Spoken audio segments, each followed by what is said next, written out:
সবাইকে শুভ দুপুর জানিয়ে আজকের ভিডিওটি শুরু করছি।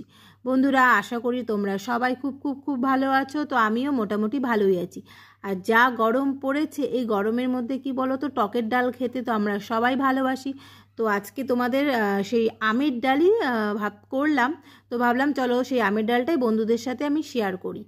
আর তার জন্য দেখো আমি এখানে মটর ডালটাকে 5 থেকে 6টা সিটি দিয়ে নিয়েছি। আর সিটি দেওয়ার পর সেটাকে হলুদ দিয়ে আমি ডালটাকে রেডি করে নিয়েছি। আর কাঁচা আম দিয়ে যেহেতু আম ডাল করব, তো আমি আমটাকে কাঁচা আমটাকে হালকা একটু সেদ্ধ করে নিয়েছি, নাহলে অনেকটা সময় লেগে যায়। তো অল্প একটু সেদ্ধ করে নিয়েছিলাম। এবার দেখো কড়াতে আমি তেল গরম হয়ে গেছে। তো সেই তেলের মধ্যে আমি একটু সর্ষে, সাদা সর্ষে আর 2টো শুকনো লঙ্কা ফোড়ন দিয়ে দিলাম। ফোড়ন দেওয়ার পর সেই যে আমটা, কাঁচা আমটা দিয়ে আমি একটু হালকা করে দেখো একটু ভেজে নেব। কথা বলতে বলতে দেখো আমার কড়ার কি অবস্থা। আর সত্যি কথা, এক হাতে মোবাইল আর এক হাতে ভিডিও করতে সত্যি আমাদের খুবই অসুবিধা হয়।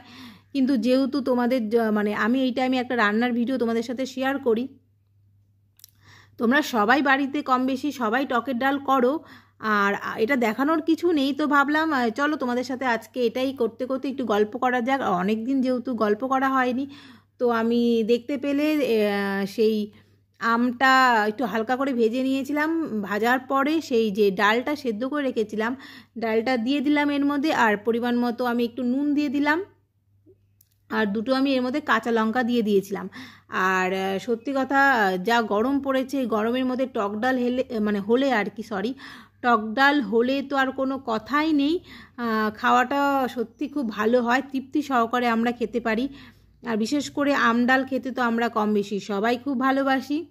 তো আমার মতো তোমরা কে কে এই টক ডাল খেতে, বিশেষ করে আমের ডাল খেতে কে কে ভালোবাসো সেটা তো অবশ্যই কমেন্ট করে জানাবে। তো এর আগের দিন আমি তেঁতুল দিয়ে ডাল, টকের ডাল তেঁতুল দিয়ে করে দেখিয়েছিলাম। তো সেটা তোমরা অনেকেই খুব ভালো বলেছো। তো আম ডাল এর আগে আমি কোনোদিনও করিনি, আজকে প্রথম আমার হেসেলে রান্নার এইখানে আমি আজকে আম ডালটা তোমাদের প্রথম করে দেখাচ্ছি। আর আমি খুব অল্প আমটা একটু সেদ্ধ করে নিয়েছিলাম, খুব একটা বেশি সেদ্ধ করিনি, নাহলে গলে যাবে। আর দেখবে আমটা গলে গেলে ভালো লাগে না খেতে।